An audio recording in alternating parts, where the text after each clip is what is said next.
This video is brought to you by your best source of Sword Art Online, who let you know Aria of a Starless Night would be a movie all those weeks ago based on insider information and trustworthy leaks. A luminous sword flashes through the screen as the floating prison Aincrad welcomes its inhabitants for the next 2 years. Welcome everyone, it's me Gamerturk, your best source of Sword Art Online information, and this is Progressive Explained, featuring Sword Art Online Progressive Aria of a Starless Night movie trailer. At this point, this is our third SAO Explained series together. You know the gist of it, so I can shorten the intro a bit, but since this is a trailer explained, I'm gonna add a bit more news content to the beginning portion as well. If you're new to my series, what I do here is essentially provide you all the vital information on characters, events, action, lore from the source material, light novels, things that the anime did not convey properly, or just did not have the time to, so you can still see the full picture.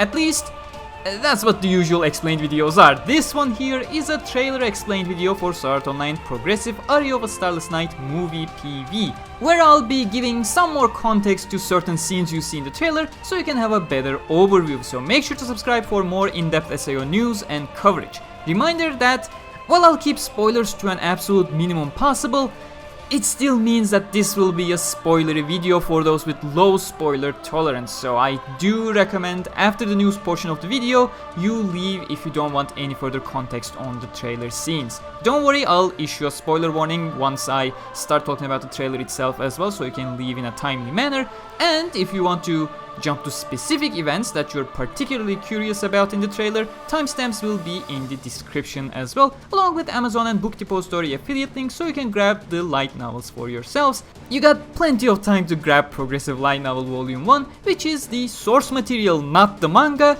and read through its first half, Aria of a Starless Night, the contents of the first movie.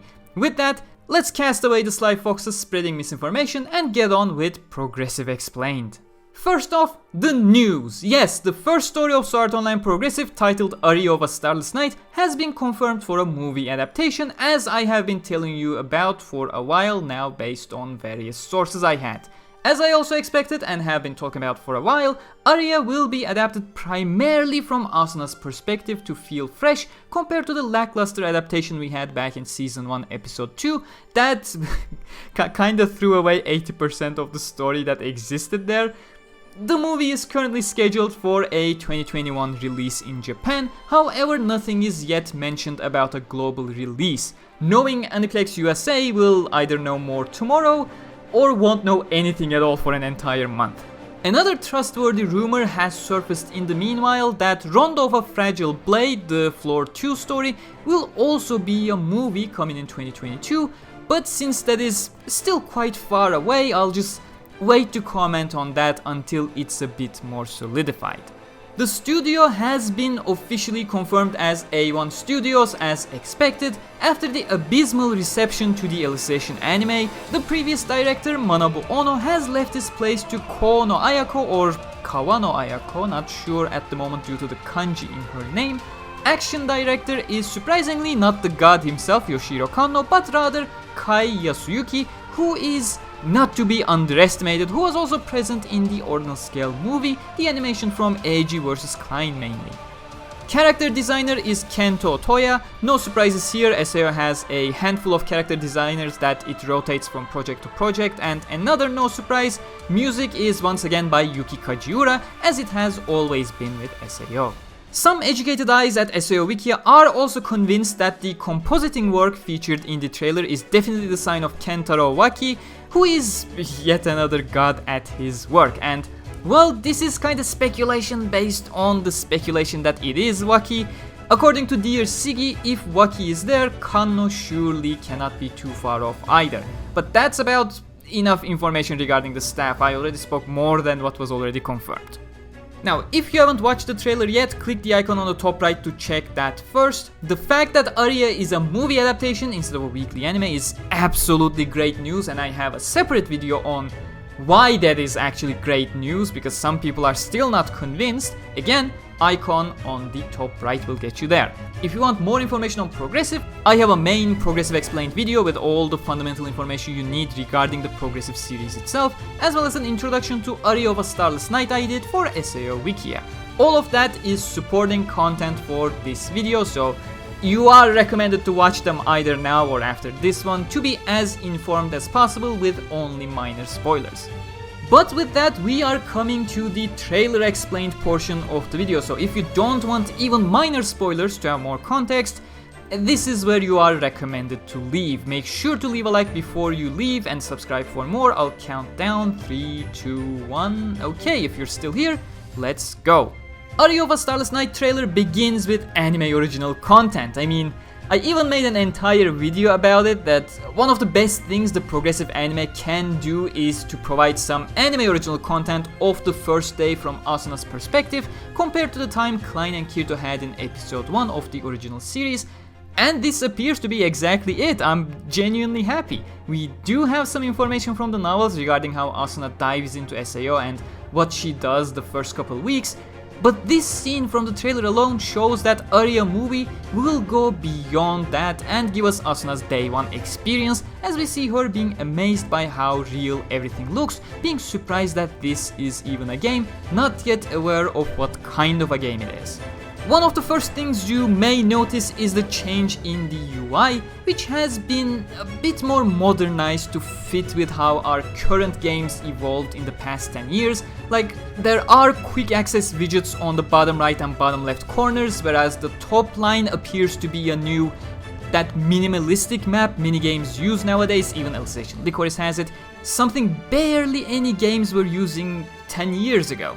I'd also like to add that this modernized SAO UI is perfectly consistent with the Ordinal Scale UI, which makes sense considering Ordinal Scale was SAO just running on a different ranking system. However, another possibility that I kinda must mention for clarity purposes, it may just be that they slapped the Ordinal Scale UI with minimal changes for the purposes of this trailer. They still do have a year for the movie, and the UI that's plopped over visuals can be easily altered, so it may just be a placeholder UI, like the UI they had for the initial SAO trailer before the first season, which had a very retro user interface that was completely scrapped in the actual release.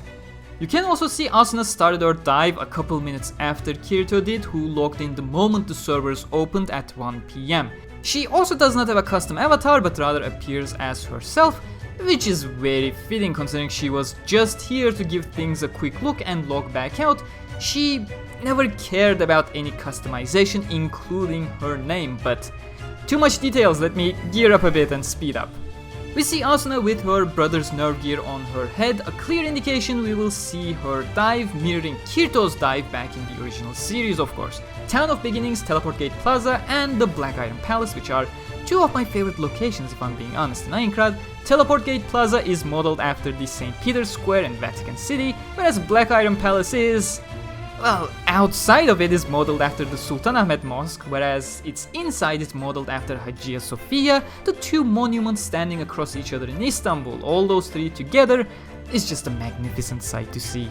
But yeah, I'm really glad that the visuals of this trailer really match my progressive pitch I did a couple days ago, with Asuna being confronted with the horror of getting stuck in Aincrad. Again, more anime original scenes here as we experience the chaos during/after Kayaba's announcement from Asuna's eyes instead, though I do not see any highlight-worthy players in the crowd, not that much is visible anyways, but it sure feels like they are going for a bit more personal focus here on Asuna, with how the events around her affect her rather than what they did with Kirito and Klein in the original series, where it was more about gauging the general atmosphere to have a game plan, which is again one of the major differences I highlighted in my progressive pitch, and it's absolutely great that they appear to be differentiating between the approaches of Asuna and Kirito respectively here.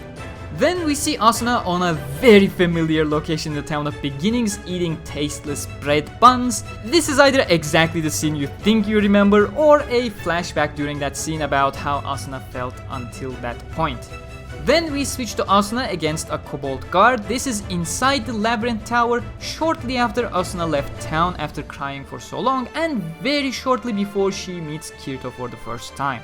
This is followed by the visuals of Diavel and Kibaou, who are prominent characters in Aria, and Kibaou will remain a prominent character for a long time too. Lind does not appear to be in these shots, but Agil does, who runs the de facto tank squad of the clearers. I can only assume the people around him are part of his bro squad.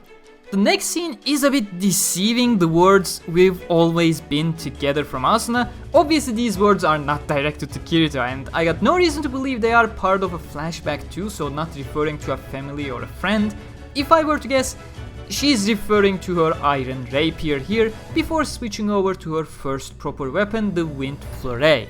Asuna has quite the sentimental relationship with her weapons, seeing them more than just mere tools in a sense, and is very reluctant towards upgrading to a weapon, which Kirito has been nagging her to do for a while. Well, as much as he can, at least, in a matter of such little amount of time they had together. You all recognize Kayaba's tutorial sequence for SAO, of course. That GM avatar honestly looks so much better than it did in the original series, I have to say. But what ends the trailer is one of the harshest and desperate decisions Asuna has ever made in her life so far, deciding to leave the safety of the town of beginnings to not lose herself to the game. She comes to the conclusion that clearing the game after 3 weeks with 1,000 people dead already, it's a fool's errand, and that the only decision one can make in Aincrad is how they end up dying. And this scene is when she decides how to die, one of the earliest scenes in the movie actually, and is also the scene that brings us to the end of this short explained. Unlike the initial rumor phase, things are actually looking quite positive regarding the movie adaptation, but still I want to highlight the fact that we are getting an entire movie for Aria of a Starless Night, an entire movie for a single floor story. This is absolutely incredible news, however you look at it. Before the movie rumors, the general consensus was a 2-course series up until the end of floor 5, which would have given roughly 5 episodes per floor, so 100 minutes chopped into 5 20-minute blocks. The movie is likely gonna be around 110 minutes as usual, on top of the fact that it is not chopped into blocks but rather is a fluid narrative with no need for stops in between. That is an absolute blessing. And I'm not even gonna talk about how much higher animation quality it will have compared to a weekly anime, whose visuals melt the more it goes without a break. Progressive movie is possibly the best news we could have ever gotten, and we actually did end up getting it, so I am extremely happy about the fact that this is gonna be a movie adaptation. And then there are still those who don't understand what progressive is and yell, "A movie isn't enough, we need a long anime," despite explaining them the exact mathematics behind, at which point just ignore those people. Honestly, there are better ways to spend your time. And if your complaint is that if it's a movie you can barely get access to it because the licensor in your country doesn't support those kinds of stuff, just talk to your licensor, let them know there is the demand. The solution is not to wish for a poorer product. The solution is to get your licensor to actually agree to bring those movies to you. That's how demand works, you know? But if you have questions that you feel like were not answered in the explained video, do ask them below in the comment section with hashtag AskGamerturk to be featured in a progressive Q&A video. If your questions regarding the future, please do add a spoiler warning and give it a couple of blank lines to push the spoilers away. And no, I will not answer spoiler questions for the sake of spoilers, like, is Asuna gonna die? If you're that curious for spoilers, just read the books, Amazon and Book Depository links in the description. Also, if you have to ask that question, you really are not paying much attention, are ya? And if you made it this far, comment Starless Night Sky to let me know. Isn't it funny that the journey begins with the Aria of a Starless Night, and that Aincrad starts all those years ago comes back in the end in illustration with Kirito enveloping the world like the gentle night sky? I'll leave it up to you to guess if it's a coincidence or not. Maybe United Ring will have even more, who knows. But if you enjoyed this explained, please do leave a like. If you're new here, subscribe and hit the bell icon for more in-depth coverage of SAO. Follow me on Facebook and Twitter for the fastest news possible. A massive thanks for 50k subscribers. To celebrate, the 50k subscriber merch is available, as usual, drawn by the amazing Jen K. A huge thanks to all my patrons and channel members as always, and until next time, stay cool.